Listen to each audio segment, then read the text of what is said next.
A memory of a radiant woman surfaces, a pivotal meeting from the past. But now the scene shifts to a mundane classroom lecture, where a student reflects on the school's peace amid a chaotic world of black gates. He lets out a sigh, his thoughts drifting to a classmate nearby, feeling trapped by the mundane routine of being just a high school student. And the clock on the wall ticks away the minutes, marking the slow passage of time, when suddenly an emergency alert shatters the calm. Phones across the classroom light up, sending a wave of panic through the students, and their faces fill with disbelief and shock at the message they have all received. This teacher desperately tries to maintain order, urging everyone to stay calm. But our boy stares at his own screen, his expression frozen in horror. This message is clear and terrifying. A black gate has opened in the area. A chilling realization dawns on him as he realizes the gate is near his own home.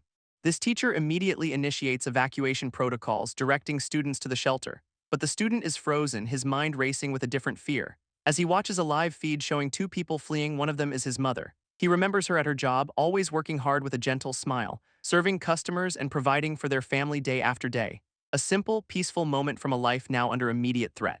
Then her expression shifts, a sudden sound catching her attention. Back in the present, huddled with his classmates, he knows the situation is dire. Because in this world, when monsters appear, someone has to fight them, and there are special individuals who take on that dangerous role. A news report confirms the busters are already on the scene to handle the threat. But time is running out, and every passing minute feels like an eternity. This time is 4:23 p.m., a critical moment is approaching. An alert suddenly flashes across the screen, warning that a giant monster is emerging from the gate. This student is frozen in disbelief. As chaos erupts in the streets with people screaming in terror, fleeing from a shadowy beast that has appeared, he cannot comprehend why this is happening now. Watching a live news report of the destruction, and in the middle of the danger, he sees his own mother. Back in the school assembly, students are confused by the news, but our boy stands up, his mind racing. A single, desperate thought cuts through the noise. Mom. He bolts from his seat, desperate to get outside, but a classmate grabs him, trying to hold him back. This kid struggles, pleading to be let through, shoving his phone forward to show the other student, revealing his mother is trapped near the black gate. This classmate sees the truth and finally relents, letting him go with a solemn nod of acceptance. Our boy sprints through the halls, praying his mother is safe. Meanwhile, at the gate, hunters are locked in a fierce battle with monsters, and he runs through the war zone, gasping for breath. He finally arrives, wondering why she did not escape, remembering her kind smile and selfless nature. Exhausted, he stops in the empty street, his hand clenching into a fist. This MC desperately calls out for his mother, his face filled with panic. Running frantically through the eerily empty city streets, he suddenly stops, spotting a familiar teddy bear keychain on the ground, and as he picks up the phone, a horrifying realization dawns on him. He stands alone in the street, staring at the screen in disbelief, cautiously peering around the corner of a nearby building. This reflection in his eye reveals a terrible sight, his mother on the ground. His hand trembles as he reaches towards the dark stain on the pavement. Collapsing to his knees beside his mother's still form, suddenly a single drop of liquid lands on his head from above. Tears stream down his face as he looks up in absolute terror. A monstrous creature with glowing red eyes looms over the scene, and he can only stare, frozen in shock at the impossible sight. He always believed these kinds of events had nothing to do with him. But this creature has now planted despair and fear inside him, and a burning hatred begins to take root in his heart. This beast casually tosses another victim aside like a discarded toy, its massive limb crashing down, narrowly missing the grieving boy. Through his tears, a silent vow of vengeance forms in his mind. This creature reveals its horrifying form, attacking a nearby building. He barely dodges a powerful energy blast that shatters the ground, this force of the impact sending him stumbling backward in shock. With no other choice, he turns and flees down the empty street. He pants for breath, the terror of the moment overwhelming him. But then his fear hardens into grim determination. Thrown back by the shockwave, our boy struggles to his feet. As a monstrous purple beast towers over the entire street, he can only watch in horror as the battle rages on. But then 3 elite fighters known as Busters arrive on the scene, unleashing a coordinated assault to stop the creature's rampage. From a distance, he is completely stunned by their power. Realizing he is nowhere near the level of these true heroes, a deep sense of powerlessness washes over him, remembering his childhood dream of becoming a buster, a dream he believed was impossible due to his lack of talent. Knowing his low magical power made him a laughingstock, but watching them fight ignites a new resolve within him. He vows to become strong enough to protect others. Meanwhile, the giant beast grows tired of the buster's attacks, unleashing a devastating energy beam from its mouth, and our boy's determination hardens into a grim focus as he prepares to rejoin the fight despite the danger. But the creature's overwhelming power is still too much. He is suddenly reminded of a smiling, pink-haired woman, compelling him to rush through the debris towards something, and as he looks over a broken slab of concrete, he freezes, his eyes widening in complete and utter disbelief. A voice seems to echo in the aftermath. For there on the ground lays the same pink-haired warrior defeated. She seems to be unconscious, her battle now over. This pink-haired warrior lies defeated, her eyes filled with a quiet sorrow, and our boy's eyes widen in sheer panic at the sight of the fallen hero. He stumbles upon her, completely stunned by her presence. as he notices her pointed ears and striking purple eyes. Then he sees the strange purple liquid dripping from her wound. A horrifying realization dawning on him that she is not human. She whimpers in pain, clutching her leg as he watches in shock, and the dark, viscous liquid pools on the ground beneath her. He cannot process it. A monster is suffering right in front of him, clutching her injured knee with a face contorted in agony. Her pained expression makes him hesitate for a moment, wondering why this creature seems afraid of someone as weak as him. But his grief returns, hardening his resolve. Monsters are his mother's enemies. He steels himself, ready to act on his newfound vow of vengeance, but her terrified, tear-streaked face gives him pause. She continues to whimper, clearly in pain and posing no threat. So he turns his back, choosing to walk away from the scene. He berates himself for his weakness, for running away yet again. But leaving a wounded being to their fate does not sit right with him. A memory of a simpler, happier time surfaces in his mind, remembering his mother's warm smile as she welcomed him home, calling him Toru. Back in the present, Toru sighs, the weight of his indecision crushing him, and he slams his fist down in pure, unadulterated frustration, startling the injured girl as he suddenly reappears before her. He stands over her with a new look in his eyes, his fear replaced by something else entirely. He carefully folds a piece of cloth in his hands. As the fallen warrior questions what she is even doing here, his mind flashes back to the monster that killed his mother, and he gently ties a makeshift bandage around the warrior's leg. She looks up, warning him that it is too dangerous to stay, but he simply reaches out his hand, urging her to come with him. He insists she does not understand the situation, their hands slowly reaching for one another in the hazy light, finally clasping in a moment of connection. His eyes widen for a second in surprise, before a gentle, determined smile forms on his face. He pulls her up from the rubble, helping her to her feet, and they stand together amidst the destruction. She realizes this fateful encounter will change both their destinies. This scene shifts, showing him hiding behind a large rock in fear, his eye wide with terror as he remembers the moment, seeing the beautiful warrior sitting alone in the wasteland. Time passes and we see a quiet apartment building at sunset. Our boy Toru walks home, exhausted from another day at school, but as he opens his door he is tackled in a surprise hug. It is the pink-haired warrior Sarah who now lives with him. He explains that she is a monster from another world whom he helped, and since that day she has grown incredibly attached to him. Toru tells her to move aside so he can prepare dinner, recalling how she was once wary but can now speak his language. In the quiet of his home, Toru decides it is finally time to ask some questions, asking the pink-haired girl Sarah how she can speak his language. He sets his bag down, the atmosphere shifting to something more personal. As she explains her kind does not eat humans, unlike orcs or vampires, Toru then asks a more serious question, how she ended up in his world. This question catches Sarah completely off guard, leaving her flustered. For now, they share a hot meal, a moment of peace in the chaos.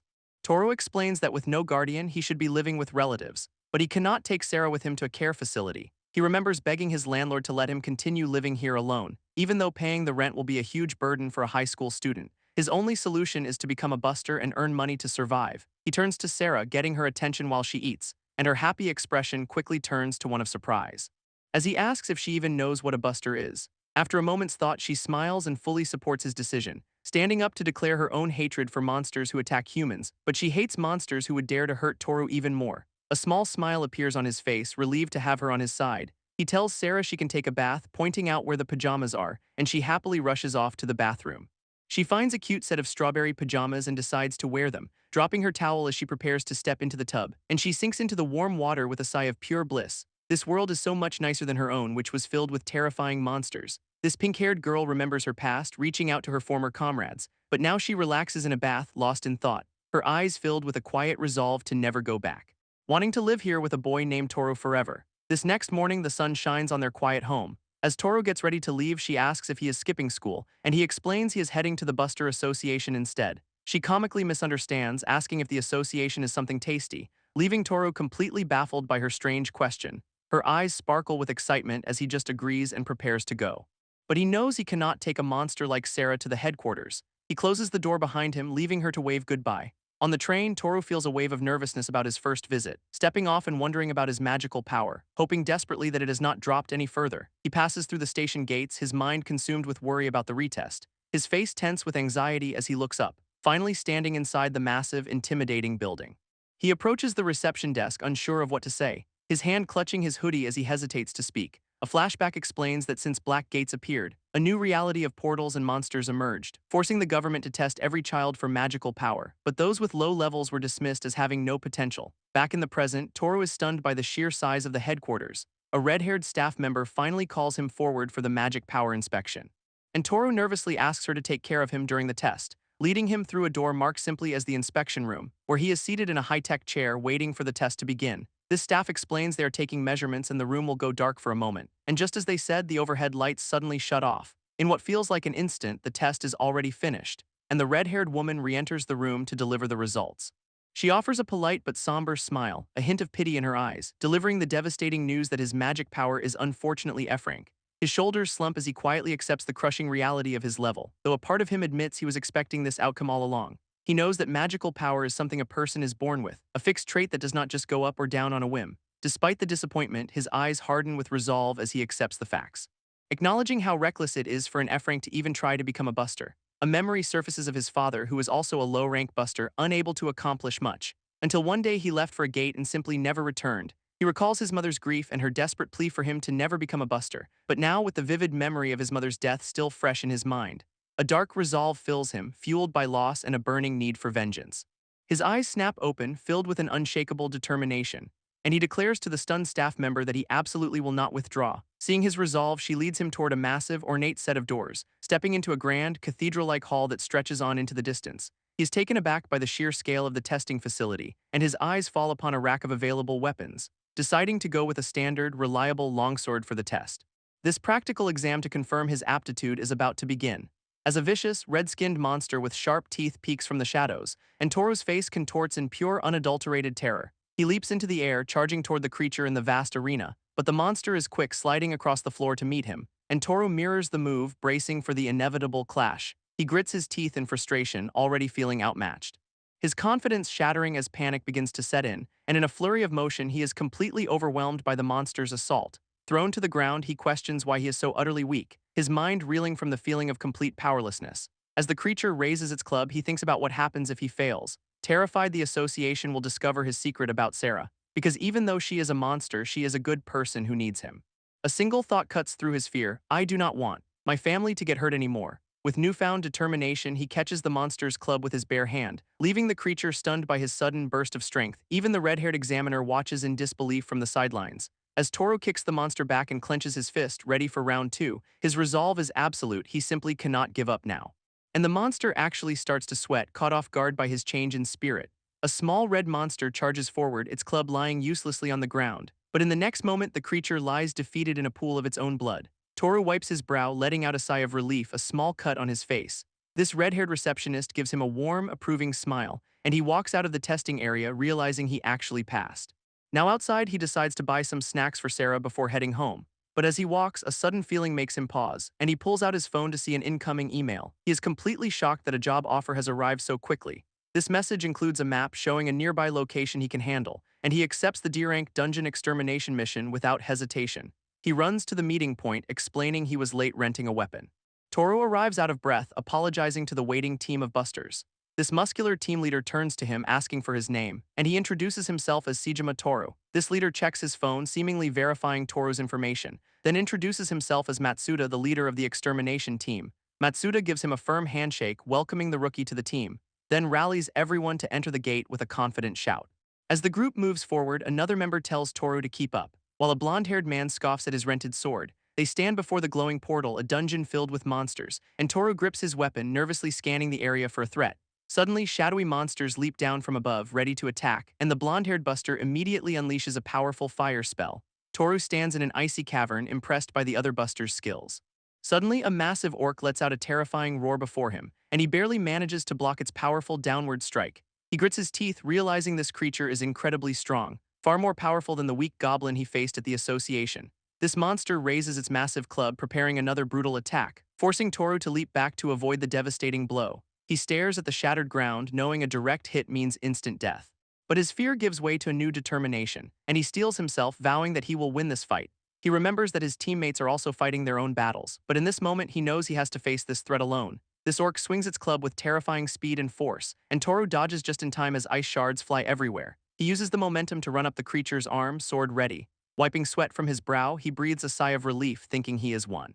This beast lies motionless on the ground, seemingly defeated, but it suddenly lunges forward for a surprise attack from behind. When a blast of fire incinerates its arm and Toru sees it was still moving, a silver-haired man appears, scolding the rookie for not finishing it off. He warns Toru that without his help, the orc would have crushed his head. They both stare at the smoldering remains of the monster. This veteran buster tells him to get up, saying their work here is done.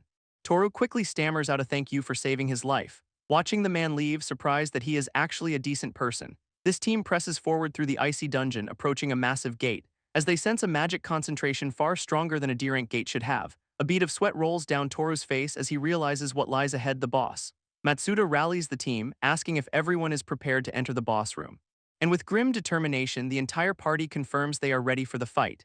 This leader gives a firm nod, acknowledging their resolve. He puts his shoulder to the door, slowly pushing the heavy gate open. As the door opens, Matsuda yells for everyone to charge in and attack at once, revealing a massive blue-skinned beast that roars, towering over the team. Matsuda takes the lead, unleashing a powerful slash with his glowing sword. But the monster effortlessly parries the blow, barely flinching from their attacks. This leader is already down as the team's healer rushes to his side. Toru watches in disbelief, realizing their coordinated assault was completely useless. He decides on a new plan, attempting to circle around for a rear attack. But the creature is too fast, swinging its massive club in a deadly arc, and Toru grits his teeth, bracing for an impact he knows he cannot survive. This silver-haired mage scoffs at the rookie's recklessness, preparing a fire spell. In that split second, a single thought flashes through Toru's mind: I am going to die. His vision fades to black as the blow connects. This next thing he sees is the bright sun shining on a hospital building. He wakes up bandaged and confused, wondering where he is, when his eyes snap wide with a jolt of memory. He bolts upright, shouting that he has to go back and fight the boss. But Matsuda is sitting right there, calmly watching over him in the hospital room. Matsuda explains that after Toru fell, the team managed to defeat the boss without him. This blonde-haired buster looks down, admitting they lost one person on the mission, and a bandaged Toru looks up in shock, completely confused. Now in a hospital bed, he asks his teammate who it was they lost. This man explains it was Yamada-san, their team's kind-hearted healer. Recalling how she would recklessly rush to heal anyone who was injured, he tells Toru not to worry, as this is a harsh reality for all busters. Toru looks down, quietly accepting the grim truth of his new profession. Sometime later, the sun sets over Toru's quiet apartment building, and he slowly opens the door, finally home from the hospital. Sarah immediately greets him at the door, happy that he is back, but she freezes when she sees him covered in bandages. Her eyes widen in concern as she asks what happened to him, but Toru just brushes it off, saying it is nothing to worry about. She looks at him with deep worry, whispering his name. This next day, under a clear blue sky, a new resolve is formed. Toru prepares to leave for another mission, his sword on his back, but Sarah calls out to him, her voice filled with apprehension. He turns around, asking her what is wrong now, and she grabs his arm, begging him to take her to the dungeon with him. His answer is an immediate and resounding no way, as he insists he cannot take her to such a dangerous place. With tears in her eyes, she says she cannot stand watching him get hurt anymore. Leaving Toru speechless, realizing how much this is troubling her, he thinks for a moment, wondering if there is any possible way, but he lets out a sigh, still refusing her desperate request. He offers to buy her snacks, but Sarah says they will not be tasty. Her expression suddenly turning dark and intense, leaving him confused, because snacks taste bad when he comes home injured from a fight. Despite her worry, she promises to support him no matter what, but Toru tells her to run away if he is ever in danger, even if it means leaving him. She puffs out her cheeks, completely flustered by his selfless command. This next day, they walk through the city together, hand in hand. Suddenly, a familiar voice calls out Toru's name from behind him, and he turns to see Matsuda and Hayama from his previous mission. Hayama playfully warns him that pushing himself too hard could get him killed, but Toru just snaps back, telling the veteran he already knows that. Matsuda's gaze shifts, his attention drawn to the girl beside Toru, and he asks our boy who his mysterious new companion is. Toru quickly lies, saying she is a friend who wants to observe busters. This scene changes as the team ventures into a lush forest inside a gate. Toru grips his sword, his face a mask of grim determination. A frog monster's tongue lashes out, slicing his arm and drawing blood. Sarah screams his name in terror as Hayama yells at him for his mistake. Toru apologizes while the blonde buster unleashes a blast of fire. Sarah rushes to his side, asking to see the deep cut on his arm, and a brilliant green light erupts from her hands as she touches him. He stares in utter shock, realizing she is using some kind of light magic. As the deep gash on his arm heals completely in an instant, she apologizes for hiding her power, admitting she was mocked for it before. Toru thinks if she was not a monster, she could be a buster, fueling his own resolve. Toru looks up in shock, his sword at the ready as Sarah stands behind him. He screams for Sarah to get back, putting himself between her and the danger. This team stands together in the vast, empty cavern, the mission seemingly over. Matsuda looks back, commenting that they have managed to clear the area somehow, but the blonde-haired buster gives Toru a cold, almost dismissive look. Suddenly, a large crack splinters across the cavern wall with a loud noise. This blonde buster stops in his tracks, sensing a change in the air, and he points out to the others that wind is blowing from up ahead. This rest of the team turns, confused by the sudden breeze inside the dungeon. So the blonde buster decides to investigate, unleashing a blast of fire magic. This spell slams into the cracked wall in a massive, fiery explosion, revealing a hidden, ornate doorway behind the settling dust. Toru recalls the brutal struggle, fighting with help from Matsuda and Hayama, and with Sarah's healing magic they defeated all the attacking monsters. A title card explains they have finally reached the boss room. they step into a colossal chamber filled with glowing blue crystals. And Toru looks up in awe, stunned by the sheer scale of the room. Hiyama speculates the master of this room must be an enormous foe, when a sudden, heavy thud shakes the entire chamber from below. This team looks around in panic, trying to pinpoint the source of the sound, and Matsuda screams for everyone to scatter as the ground begins to crack. A massive shockwave erupts, sending the busters flying through the air. Sarah cries out as she is hit by falling debris, and Toru shouts her name, catching her as his face fills with shock and concern. As a terrifying, glowing red eye opens in the darkness, this massive creature's arm tenses, ready to strike, and a monstrous cyclops looms over the team, its club raised for a devastating blow. This team identifies the beast as a cyclops, stunned by its immense power, and Matsuda screams for Toru to hide Sarah behind a pillar immediately, as a pained groan echoes through the chamber. This monster lets out a low hiss, its massive form dominating the room. Matsuda identifies it as a power-type fighter, warning everyone to maintain distance, but the blonde-haired buster scoffs, confident that big guys are always slow, and he recklessly charges forward, convinced that speed will win them the fight. But the Cyclops moves with blinding speed, its arm a blur of motion, as the cocky buster shouts for a bigger reward, underestimating the danger he is in. In an instant, he is caught by the monster's devastating attack, his overconfidence shattering as he realizes his fatal mistake, and the Cyclops snatches him from the air, crushing him in its powerful grip. This rest of the team can only watch in absolute horror, as blood drips from the monster's clenched fist. Toru is stunned, realizing the creature somehow teleported instantly, and Sarah watches from her hiding spot, whispering his name in fear. This monster immediately turns its attention to another buster, swinging its club, sending the man flying across the room with a terrified scream. Matsuda rushes to his fallen comrade's side, asking if he is okay, but the injured buster can only groan, a deep gash on his face. Matsuda grits his teeth in frustration, cursing their impossible situation, when suddenly a blur of motion cuts through the chaos, as the Cyclops appears before Hiyama and Toru, and our boy screams for his leader. Toru lets out a desperate battle cry, charging forward with his sword held high, but the massive stone golem sends him flying with a single devastating punch, and as Toru hits the ground, Hiyama prepares to unleash a powerful fire spell, blasting the monster's eye with everything he has, screaming in defiance. This beast responds by stomping the ground, shattering the floor with immense force, and Toru can only watch in utter disbelief at its overwhelming power. Seeing his entire team scattered and defeated across the cold stone floor, and he realizes that even the veteran buster Hiyama has been taken down. Now facing a smaller goblin-like creature, he knows he has to fight alone, but his face is a mask of pure terror, sweat dripping down his cheek. His legs are frozen in place, completely paralyzed by his crippling fear, when suddenly Sarah screams his name, rushing toward him in a panic, her hat flying off as she runs desperately to get to his side. And Toru is horrified to see her running straight into the line of fire. His resolve hardens as he vows to protect her, charging to intercept the monster. But the creature slashes him across the face, drawing blood as Sarah screams, and he collapses to the ground where she desperately tries to wake him. This massive golem looms over them both, raising its fists for a final, crushing blow. In a flash, Toru sees a vision of himself being impaled through the chest. As Sarah continues shaking his unconscious body, begging him to get up, his consciousness fades into a sea of blurry, ethereal lights, triggering a flashback to Sarah's past as a demon of the Mephisto tribe. She recalls that her magical power was the weakest among all the demons, and because of this weakness, she was constantly bullied by the others, leaving her feeling sad, lonely, and utterly miserable in her own world. Sarah recalls hearing a rumor about another world, watching others from a distance. Unsure if it was true, she found herself facing a terrifying spider-like monster. Learning the dungeon held creatures far stronger than even demons, and though she knew the risk, she still pushed forward to the other side. She arrived to find a massive serpent locked in battle with human warriors, getting caught in the crossfire and left injured on the war-torn ground. This pain in her heart was worse, feeling rejected by the world she'd risked all to reach. She realized that in the end, there was no place left for her anywhere. With that thought, the idea of her own death no longer seemed so scary, believing she could finally end her suffering right then and there. And as her consciousness faded, she felt a strange sense of relief. But at that moment, she let out a final, faint gasp, her vision slowly returning from the brink of total darkness. A young man appeared above her, determined to offer his help. Toru is shocked to find her there, and she looks up at him in disbelief. He reaches out his hand, telling her it is too dangerous to stay put. Her first thought is simply to question why he would bother to save her, because no one had ever shown her that kind of kindness before. She stares at his determined face, trying to understand his actions, even suspecting he might have some kind of hidden, selfish motive.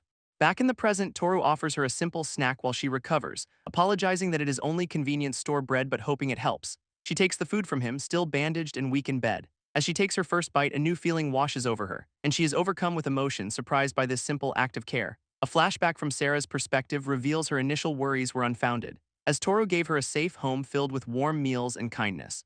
She remembers the comfortable days where no one made fun of her, and for the first time in a long time she was truly happy. Her only worry was his dangerous new job as a buster, because every time he returned from a dungeon, he was covered in wounds. She knew she could not stop him, not after monsters killed his mother, but she could not just stand by and watch him get hurt anymore. So if she could not stop him, she would support him instead.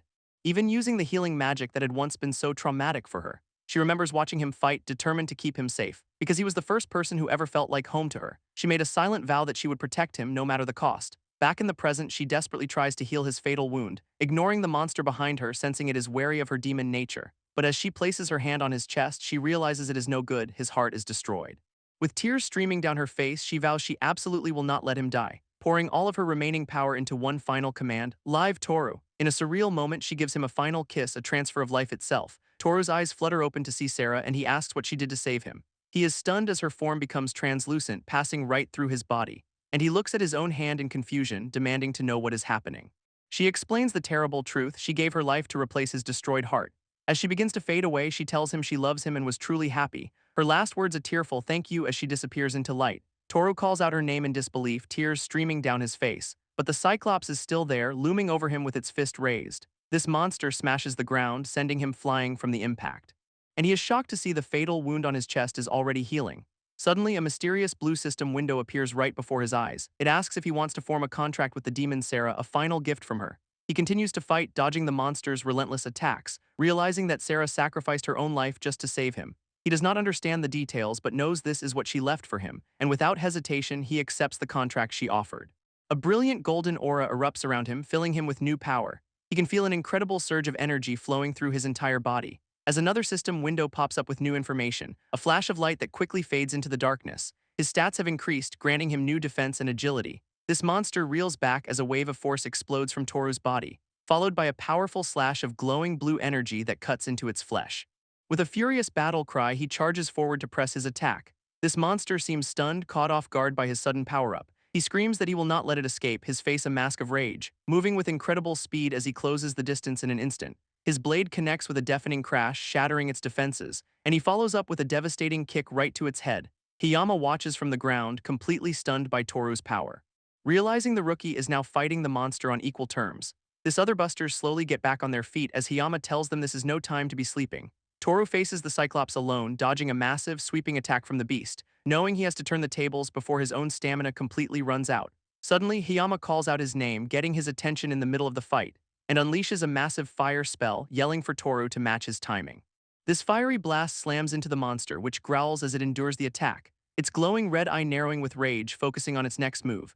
Seizing the opportunity, Toru leaps forward with a powerful battle cry, sword raised, bringing his sword down in a powerful arc that slashes across the monster's face. This blade connects, drawing blood and leaving a deep gash across the creature's eye, and the enraged Cyclops lets out a furious roar, preparing a devastating counterattack.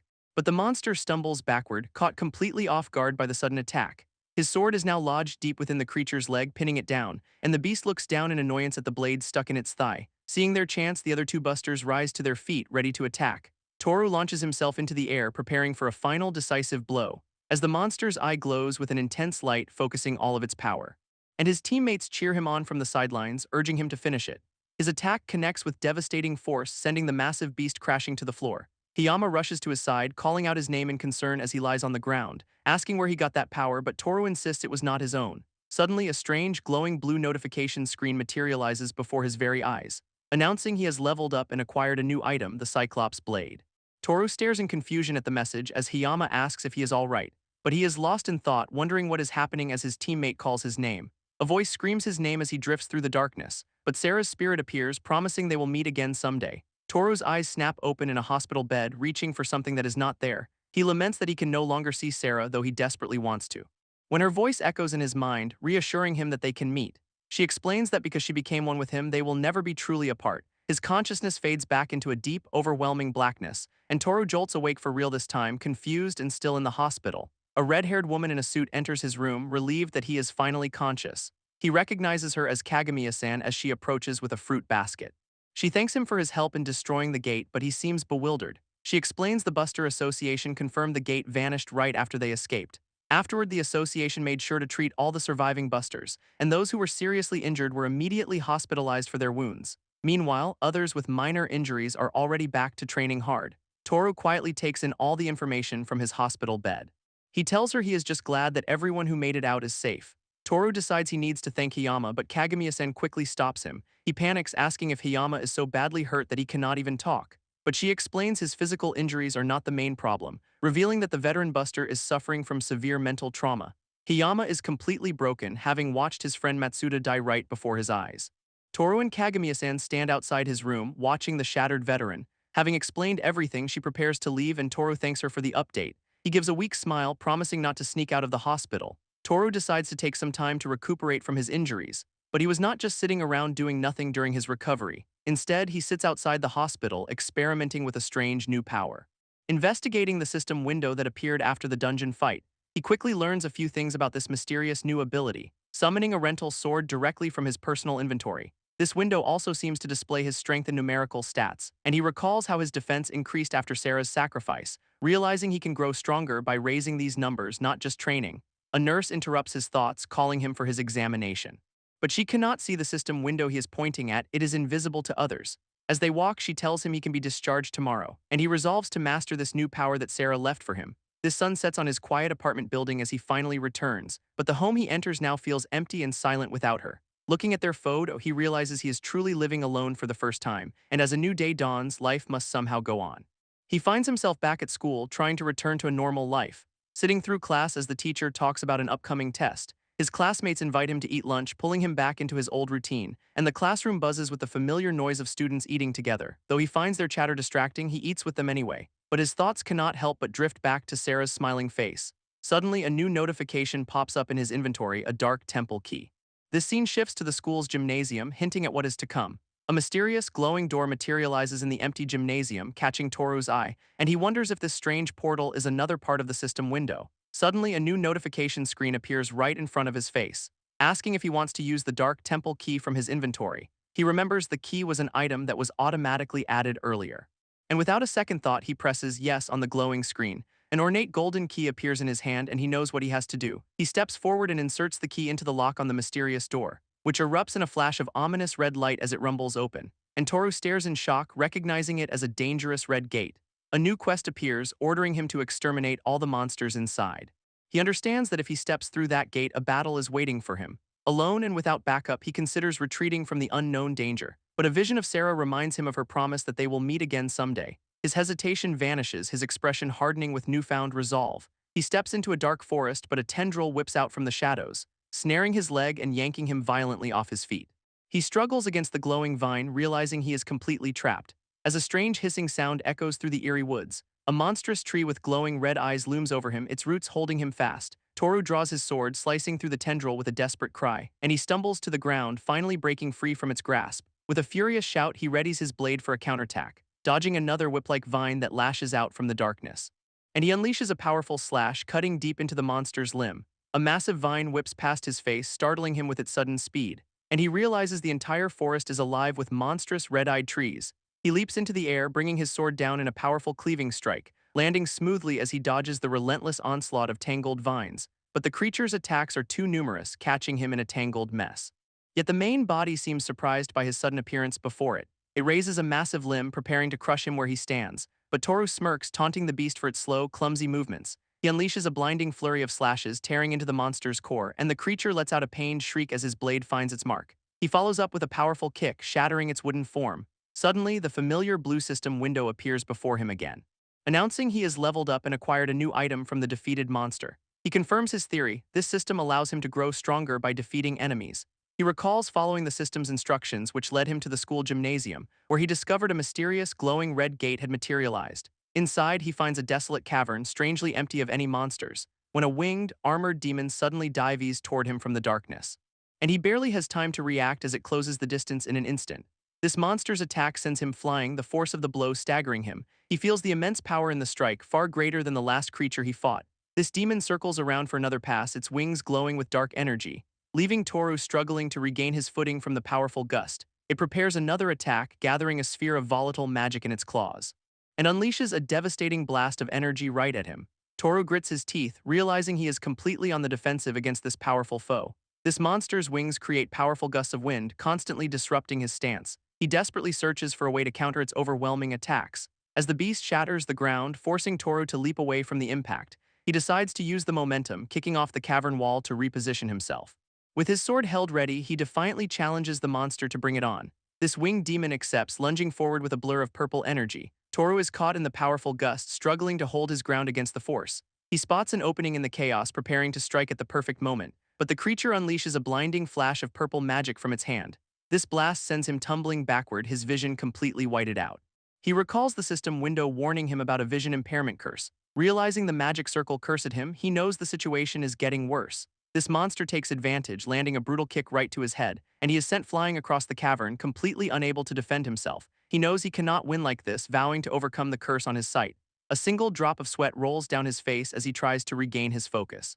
He closes his eyes, deciding to rely on his other senses to fight back. With his eyes shut, he can feel the monster's presence looming over him. He tells himself to stay calm, focusing on sounds and the flow of air around him. This monster swings a glowing energy blade, testing his newfound awareness, and his sword shatters on impact, leaving him completely unarmed. Another blast of purple energy erupts at his feet, forcing him to jump back. This creature hovers in the air, watching its helpless prey from above. Desperate, Toru reaches for his system window, needing a new weapon immediately. A system window prompts him to synthesize the Cyclops blade and a wooden stick. And at that very moment, a new threat emerges, giving him a split-second choice. With the synthesis window still open, he is suddenly in a dark dungeon, unarmed and facing a powerful new monster. Knowing he has no time to hesitate, he immediately accepts the synthesis. He shouts in confusion as a brilliant light erupts before him, and the demonic creature recoils, growling at the sudden flash. Energy swirls violently as the two items begin to merge together, his eyes widening as he watches the process unfold before him. This system announces the synthesis is complete, creating a giant's knife. He processes the name of his powerful new weapon, just as the monster unleashes a massive beam of dark energy toward him. This creature channels its power into a devastating magical attack, which slams into the ground with overwhelming force, but its glowing red eye shows surprise as the dust settles. Toru has already dodged, charging forward with his new blade in hand, but the monster blocks his strike with its armored forearm, grunting from the impact. It immediately retaliates with a powerful, sweeping kick aimed right at him, sending our boy flying backward across the cavern floor. But the creature roars in pain as a dark slash cuts across its chest, drawing blood, and it stumbles to one knee, momentarily stunned by the unexpected blow. Seizing his chance, Toru grits his teeth and prepares for the final attack. He lunges forward, his blade a blur of motion as he unleashes another powerful slash, and he stands victorious, barely believing he defeated such a powerful enemy. Just then, another system window appears, catching him completely by surprise. A flurry of level-up notifications pop up, confirming the powerful foe gave him a massive boost. This system also announces he has acquired a magic stone, which is sent to his inventory, and he is confused by the new item, wondering what exactly a magic stone is. This system explains it is an escape item, making him realize this dungeon has different rules. Remembering his afternoon classes, he decides it is probably time to escape for now. But when he checks his phone, he is shocked to see it is only 1:05 p.m. He recalls leaving the classroom just past 1, realizing he should have been gone for an hour. But it seems time flows differently inside the gate, giving him a new idea. He thinks back on how he used one of the system's power synthesis to create the giant's knife and take down that powerful winged demon. Now he stands alone in the vast cavern, his new weapon glowing in the dim light. His expression hardening as he prepares for whatever lies ahead in the dungeon. At the far end of the cavern, he spots a massive, ornate door, the entrance to the deepest part. Even from a distance, he can sense an incredibly powerful presence waiting behind it. But he tells himself there is no use being scared, steeling his resolve to move forward. With a determined push, he forces the massive doors open, revealing a brilliant light inside. And as he steps through, he is immediately confronted by the leg of a giant figure. Looking up in utter disbelief, wondering if the person before him is actually human. A white-haired man in armor simply raises a finger, a blue magic circle swirling to life. And in the next instant, the massive doors slam shut right behind him. He whips around in a panic, realizing his only escape route has been sealed off, leaving him trapped with the mysterious figure, his face a mask of frustration. Suddenly, he flinches, an unseen force pressing down on him with immense power. As the white-haired swordsman looks on with a confident, almost cruel smirk, but Toru glares back, his eyes burning with defiance, ready for the fight to begin. Toru swings his massive blade with a shout, clashing against a new armored foe, but the white-haired warrior effortlessly parries the attack with a calm expression, and he sidesteps with incredible speed, leaving Toru completely stunned by his agility. This warrior lands a swift counter, striking Toru's shoulder with a sharp blow, sending our boy stumbling backward from the impact, struggling to keep his footing. As his opponent watches him, a confident smirk playing on his lips, this warrior taunts him, remarking that he is nothing more than a mere human. Toru is shocked, suddenly realizing he can understand what the monster is saying, remembering he could not understand Sarah, wondering if this is a new power. He questions if this ability is another gift that Sarah left behind for him, and testing his theory, he shouts back, demanding to know why he is attacking humans. This warrior's smirk widens as he considers Toru's question, and he introduces himself as Artemis, gathering blue energy in his hand. Artemis unleashes his power, shattering the ground and forcing Toru to scramble away. And with the exit blocked, he desperately opens his system to use a magic escape stone. But Artemis appears right behind him, mocking his attempt to flee the battle. In a blinding flash, his escape attempt is violently interrupted, and he realizes his desperate plan to escape the dungeon has failed. This reflection of a triumphant Artemis fills his vision, mocking his helplessness. Just before a massive explosion erupts, sending dust and debris flying everywhere, Toru is thrown to the ground, his clothes torn and his body bruised from the blast. Artemis stands over him, curiously asking why Toru did not finish him off earlier, seeming to ponder something as a strange blue energy gathers around him, enveloping his sword in a shimmering, magical aura. Toru grabs his opponent, demanding to know why he is being spared. A mysterious armored figure with glowing blue eyes appears before him, and Toru grunts in pain, completely caught off guard by this new opponent, who explains they have matched their power to his current skill level. Before releasing him with a powerful blast of blue energy, and Toru grits his teeth, frustrated by this sudden turn of events. This strange warrior smirks, taunting him for his obvious frustration, but Toru shouts back that he was fighting with his life on the line. His opponent simply laughs, amused by his anger and desperation, asking if he really challenged this dungeon without knowing the basics. They mock him, saying his reunion with Sarah is a distant dream at this rate, telling him to get stronger and come back to challenge them again. If he does, his reunion will happen, but Toru is just confused about the word summoner. Suddenly, a disembodied scream echoes through the space, and the world around him dissolves back into the school gymnasium. Toru groans as he finds himself lying on the hard wooden floor, jolting upright as he tries to get his bearings in a panic. He recognizes the gym, wondering if he has truly returned to the real world. Noticing the mysterious red gate has completely vanished from sight, he checks his body, shocked to find all his wounds have disappeared, and he opens his inventory, seeing the new items he acquired in the dungeon. His status window confirms his level is still up, meaning the battles were real, and a surge of purple energy gathers as he clenches his fist with resolve. With a look of pure determination, he knows what he has to do, vowing to get as strong as he possibly can. And he walks away, ready to face whatever comes next. Toru stands with a determined expression back in the real world. He vows to get stronger, telling someone to wait for him. A vision of Sarah's smiling face fills his mind as he calls out her name. He's been forcibly returned to the school gym by the dungeon boss, Artemis. Frustrated by his own weakness, a new idea begins to form in his mind. He walks through the familiar school hallway, lost in his thoughts.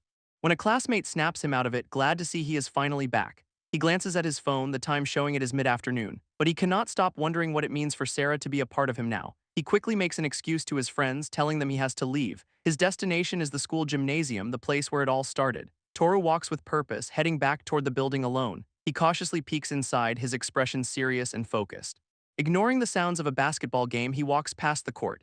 This demon's taunt echoes in his memory, calling him a weakling, but he silently rejects the insult, his resolve hardening. He begins training immediately, running along the river to build his stamina. Finding a quiet spot, he summons the giant's knife from his inventory window. He grips the powerful new blade, testing its weight as he prepares to swing. With a shout, he practices a powerful slash, cutting through the air. He leaps into the air, bringing the sword down with explosive force. His eyes narrow with focus, he knows he has to get stronger. He decides to fully embrace the power of the system window, unleashing his full strength with a furious cry, driven to see Sarah again. He is also determined to protect everyone else from getting hurt. After a long night of intense training, Toru kneels in exhaustion when his phone suddenly buzzes in his pocket, catching his attention. He pulls it out to see a mass notification for all busters, detailing a C-rank black gate that has appeared in the city. He is surprised, realizing this is his first request above D-rank, and seeing it as a perfect training opportunity, he decides to go. Without hesitation, he accepts the monster extermination mission. He makes his way to the designated location in the city at night, arriving at a street where other busters have already gathered. Our boy takes in the scene, noticing quite a crowd has formed. He approaches a man with a clipboard to register for the extermination, who asks for his name and confirms his participation with a smile. This man, Sakurai, introduces himself as the mission leader. As Toru warms up, he scans the crowd but does not recognize anyone, but then his eyes widen as he spots a familiar face, a young man hopping over a nearby guardrail to join the group. He recognizes the blonde-haired boy he met previously. Toru recalls his intense training, driven by his goal to defeat Artemis, which was interrupted by the job request from the Buster Association. This request led him to the meeting point shown on the map, where he now stands among the other assembled busters. This boy approaches, glad to see Toru is okay after Matsuda's death. Toru is completely taken aback by the sudden reunion, admitting that he has not really recovered from the incident at all. His friend agrees, explaining he could not just stay home doing nothing.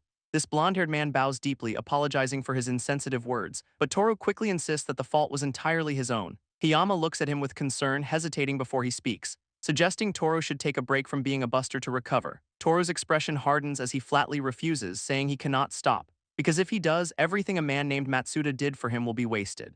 His eyes flare with a strange green light fueled by intense emotion. Hiyama begins to tell his own story, flashing back to when he was younger, his eyes wide with terror as he remembers a horrifying event from his past. He explains that monsters found his family as they tried to escape the chaos, and he was paralyzed by fear as his parents were killed right before his eyes. But just then, a hero named Matsuda arrived, cutting down the beast. And he reached out a hand, asking the terrified boy if he could stand.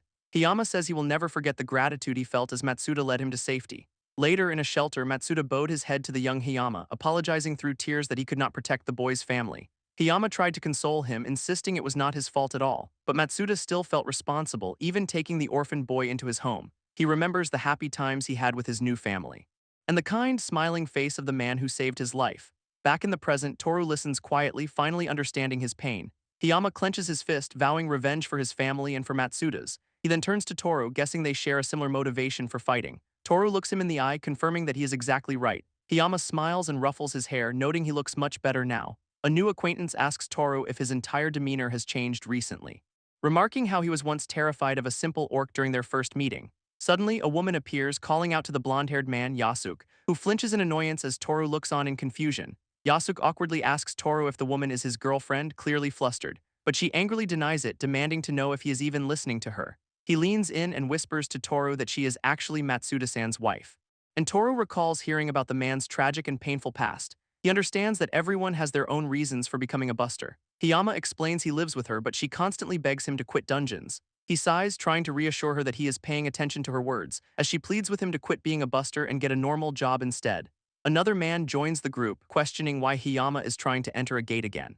Hiyama's expression hardens as he explains he needs to get revenge for others.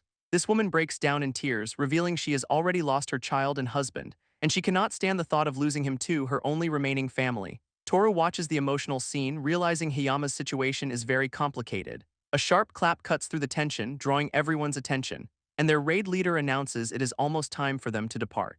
Hiyama notes the leader's personality, having been specifically called out by name. This team stands before a glowing blue gate, ready to enter one by one. Toru asks a teammate if Hiyama and the woman Sakurai have some history together. Sakurai grabs Hiyama's arm, desperately trying to stop him from leaving, but he shoves her away, telling her to leave him alone since his mind is made up. He turns to his teammate, telling him it is time to go, leaving Sakurai behind. A worried woman confronts Toru on the street, her expression filled with anxiety, as a flashback shows a man reassuring someone about a mission with veteran busters. This woman asks who he is, and Toru introduces himself as Sejima, revealing he was on her late husband's team, which brings tears to her eyes. He explains that while the opponent was too strong then, it will not happen again, and as he vows to support a man named Hiyama, she is overcome with emotion.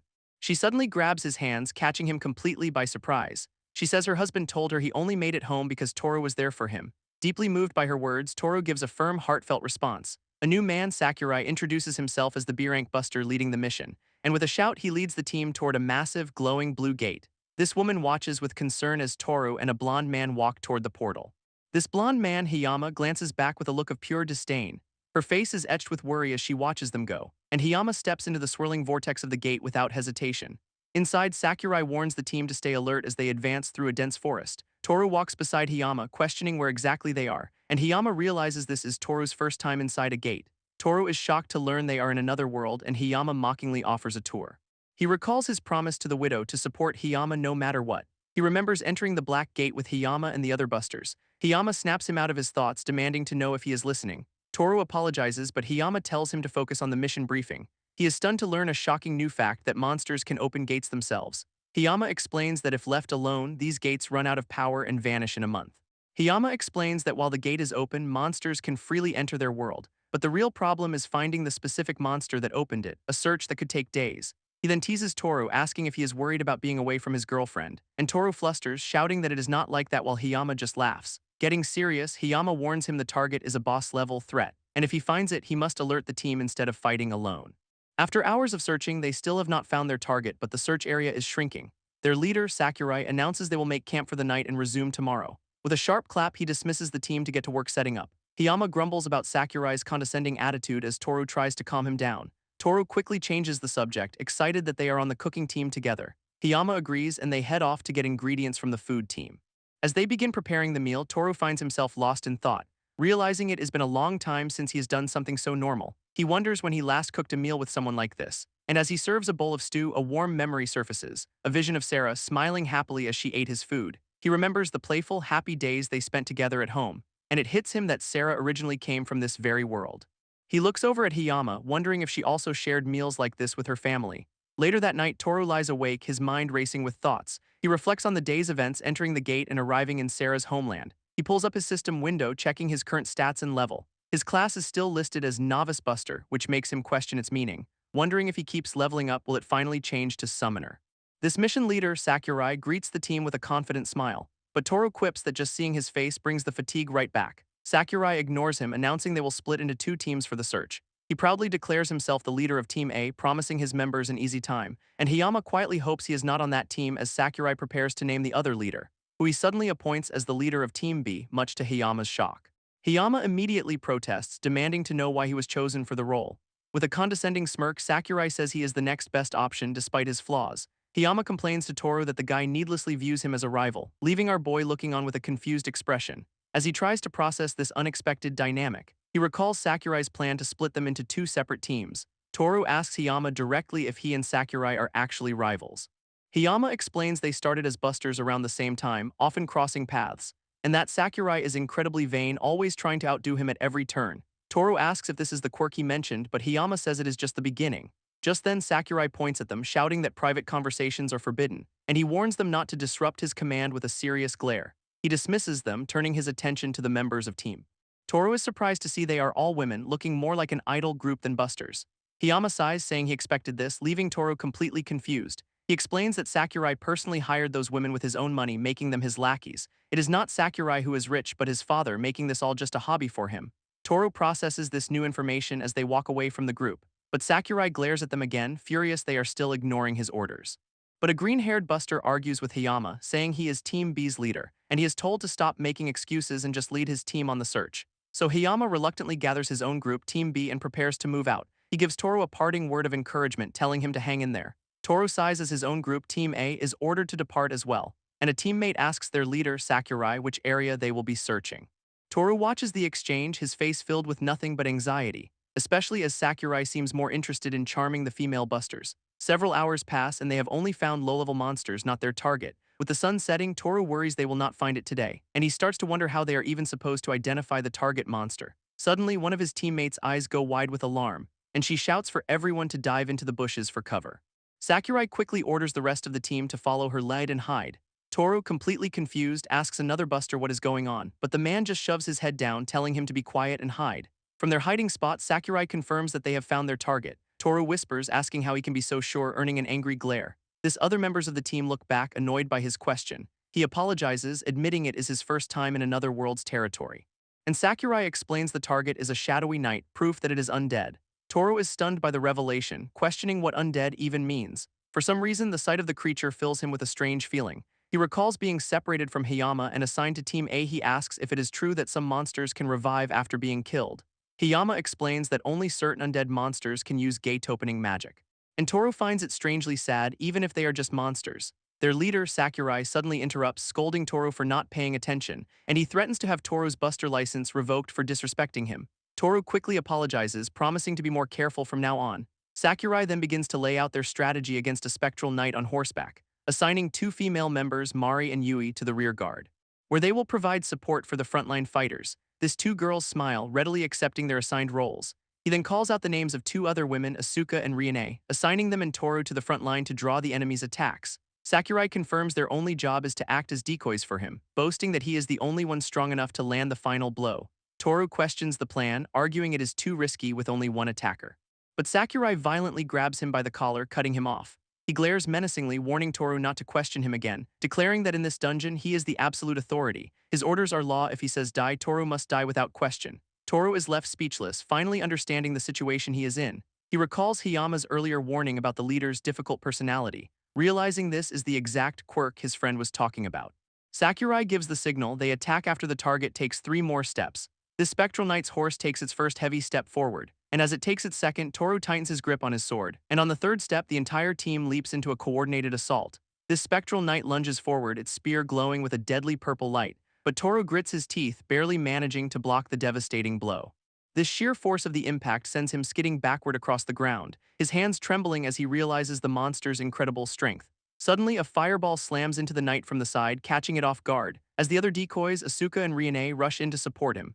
This knight's helmet flashes with a menacing red glow, its focus shifting. And Toru senses the change, screaming for everyone to get away. He watches in shock as a magical tornado begins to form around the beast.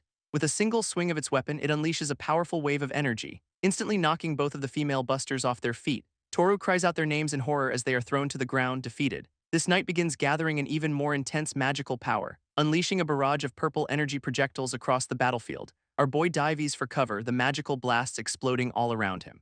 He realizes this undead creature can use its powerful magic without tiring. This monster turns its attention back to Toru, who now stands alone. A faint voice echoes from within the armor, pleading for him to kill it. Toru is completely stunned, wondering if it truly wants to die. He shouts back that if it wants to be killed, it should stop fighting back. But the knight only responds by gathering more power, its horse rearing up. And in that moment, Toru finally understands the creature's true desire. It does not just want death, it wants a true defeat from a worthy opponent. He glances at his fallen teammates, the situation looking hopeless, and wonders how they could possibly defeat a monster with such power. A female buster, Mihara, glares at Sakurai, furious about his earlier actions. She unleashes a powerful stream of fire at the spectral knight, but the creature is completely unfazed by the magical assault, casually deflecting the flames with its massive shield, taking no damage. Toru watches in disbelief, stunned that the attack had no effect at all. He then recognizes the ominous purple glow of a cursed magic circle, and suddenly Mihara conjures another fireball in her hand, turning to blast her own leader, Sakurai, sending him flying back. Sakurai hits the ground hard, shocked by the sudden betrayal from his teammate. His expression darkens as he realizes the gravity of the situation. He shouts at Toru, demanding to know what is going on with their ally. Toru explains that Mihara has been cursed by the enemy and lost her mind. Sakurai's face hardens, understanding the terrible truth of their predicament. He tells Toru there is no other choice, warning him to be careful now. This cursed Mihara prepares another attack, her eyes glowing with malice, but Sakurai moves first, cutting her down with a single decisive slash. Toru is frozen in horror, his face splattered with her blood. He rushes to Mihara's side as she collapses onto the forest floor. He begs her to hold on, promising to get the team's healer for her. He looks down at his hand, now completely soaked in her blood. In a chilling moment, he realizes she has already stopped breathing. Sakurai urgently warns him that the knight is closing in on them. This spectral knight charges forward, its spear aimed directly at Toru. Paralyzed by shock and grief, Toru can only watch it approach. But just then, another teammate leaps in front of him, blocking the deadly blow. One of the female busters leaps into action, her weapon glowing with purple energy. As Yui rushes to Sakurai's side, asking if he is hurt, but he brushes it off. He coldly explains that Mari was cursed, forcing him to cut her down himself. And Toru explodes in anger, unable to believe Sakurai killed his own teammate so calmly. But another woman remarks that they are not just here as his lackeys for free, adding that their pay already accounts for the very real risk of dying. Even Yui confirms that Mari knew the risks and had accepted her potential fate. Toru is utterly horrified, unable to comprehend being paid enough to accept death. Just then, the spectral knight lets out a cry, drawing everyone's attention back to the fight. Its weapon connects with incredible force, sending Sakurai flying through the air. But he roars with defiance, refusing to be taken down so easily, and lands a powerful blow, his sword clashing against the knight's dark armor. Yui cheers from the sidelines, praising her leader for landing such a powerful blow. But the knight retaliates, its shadowy hand reaching right for Sakurai's face, and unleashes a blast of dark magic as his teammates shout a desperate warning. This blast misses its target, striking Yui and trapping her in magical bindings. Sakurai turns in horror, screaming her name as he sees what just happened. Her eyes turn cold and lifeless, questioning her own name as the curse takes hold. It is the undead's magic, a curse that corrupts the mind of its victim. This same sinister energy that struck Mari now consumes Yui, sealing her fate. Sakurai screams at the cursed Yui, demanding to know why she is healing the enemy. Realizing it is the same curse that took Mari, Yui has lost her sanity. This spectral knight now stands beside its new puppet, shrouded in an eerie mist. Sakurai quickly forms a new plan, declaring he will take the boss's head himself, and then turns to Toru, ordering him to kill their now cursed comrade, Yui. Toru is completely stunned by the leader's brutal command, but Sakurai just sneers, saying a controlled teammate is already dead, and he presses a blade to Toru's throat, telling him to obey or die. With the threat made clear, he orders the front line to move out, and the decoys rush forward, charging the spectral knight head-on. This undead creature immediately prepares a powerful counterattack, as one of the women vows not to let it unleash its magic. She lunges in, aiming to disrupt the spell before it is fully cast, her blade clashing hard against the knight's spectral armor. Together, the decoys pin the monster, shouting for Sakurai to attack. Sakurai leaps in for the final blow, ready to end the fight, but the knight tightens its grip, refusing to go down so easily. With a powerful swing of its weapon, it sends the entire front line flying, and one of the women crashes hard against a tree, crying out in pain. She looks up in a daze, her eyes wide with shock and confusion, as a strange vision of a man and a young girl fills her mind. In the memory, the man is suddenly struck by a blinding flash of light. Toru realizes the knight's magic is affecting his teammate's sanity. Just then, the dazed woman lunges at him from behind, and he barely manages to parry her unexpected, frenzied attack. Her eyes are unfocused as she calls out another person's name, and Toru tries to reason with her, telling her to lower her weapon. But she does not seem to hear him, her gaze remaining cold and empty. Left with no other choice, he is forced to strike her down to defend himself. Sakurai glares at him, angrily demanding to know why he is stalling. Sakurai explains that every attack they land is instantly healed by Yui, and he orders Toru to find an opening and kill their cursed teammate. But Toru is frozen, remembering he never became a buster to hurt anyone. Just then, the spectral knight impales another buster with its spear. Toru grits his teeth, paralyzed by the brutal command and the chaos. Another teammate is cut down by a vicious slash from the undead creature.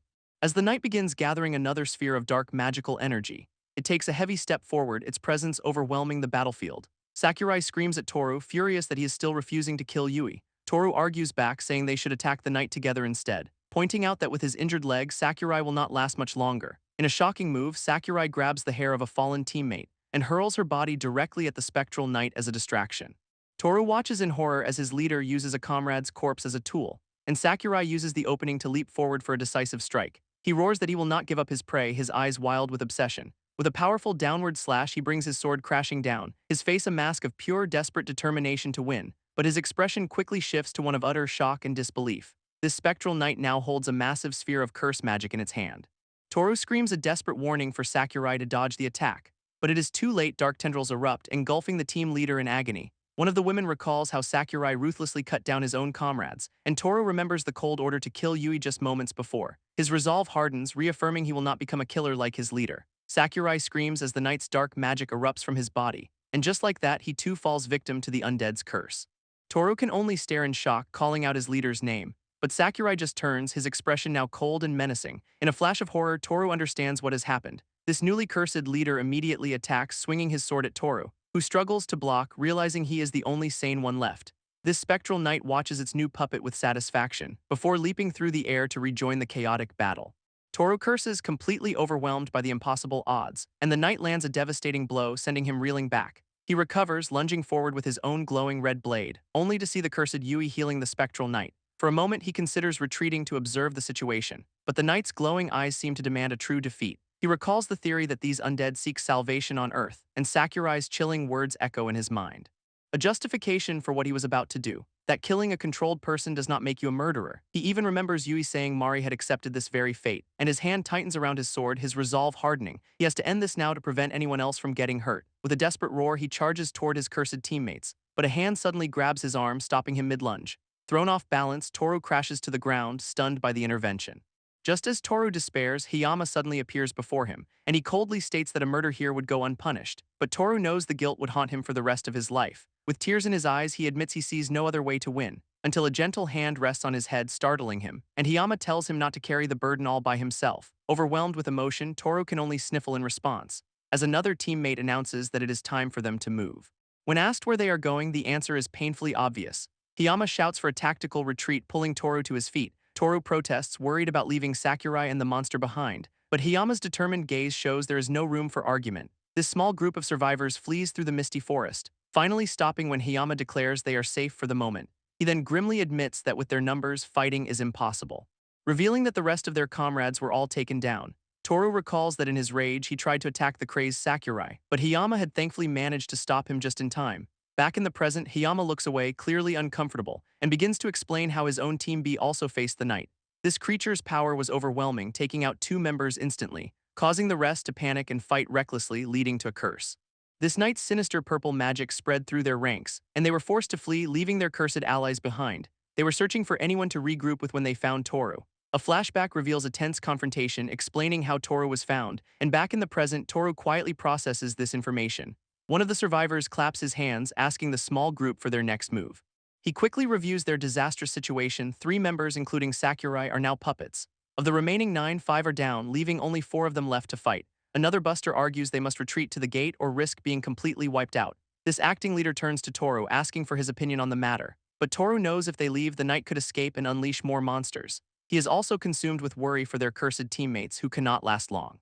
This others try to calm him down, insisting now is not the time for infighting. They decide to head back to the gate to regroup and figure out a new plan. But just as they turn to leave, Toru senses a new presence nearby. a mysterious woman with red eyes and dark clothes leaning silently against a tree. This team is stunned, wondering what a normal person is doing here until they see her fangs. They realize she is not human at all, but another monster in disguise. One of the busters immediately draws his sword, declaring they have to take her down. This vampire-like woman looks startled by the sudden show of aggression, and she quickly turns to flee, leaving the busters momentarily confused. Toru quickly stops his teammate, insisting he senses no hostility from her. He calls out to the woman, telling her to wait and that they mean no harm. This others are shocked when she actually stops, asking how Toru can speak her language. Toru explains that Sarah's translation magic allows him to understand simple monster speech. He tells them to hold back, offering to act as an interpreter to hear her out. This four survivors stand opposite the lone woman, the tension hanging in the air. Toru steps forward, introduces himself, and asks for the mysterious woman's name. This mysterious woman introduces herself as Vivian, a vampire. Toru is stunned by the revelation as Hiyama asks what she said. He recalls Sarah's warning that even non-hostile monsters can be a threat, and Hiyama impatiently shakes him, demanding he translate for the group. Toru finally translates her words, leaving Hiyama completely stunned. This others realize that vampires are skilled in dark magic and curses, and they urge Toru to ask her if she knows how to break it. Toru explains their desperate situation, asking if she knows how to break the undead's curse. She asks who they are, and he explains their mission to defeat the undead and close the gate. He pleads with her, saying they need to restore their comrade's sanity to win, and to his shock she confirms that she can tell them how to break it. He excitedly relays the good news to Hiyama, who praises his efforts, but her help comes with a single, non-negotiable condition. Toru's hope immediately turns to apprehension, sensing a catch. He asks what she wants in return for this vital information. And Vivian reveals her one desire is to be taken to their world.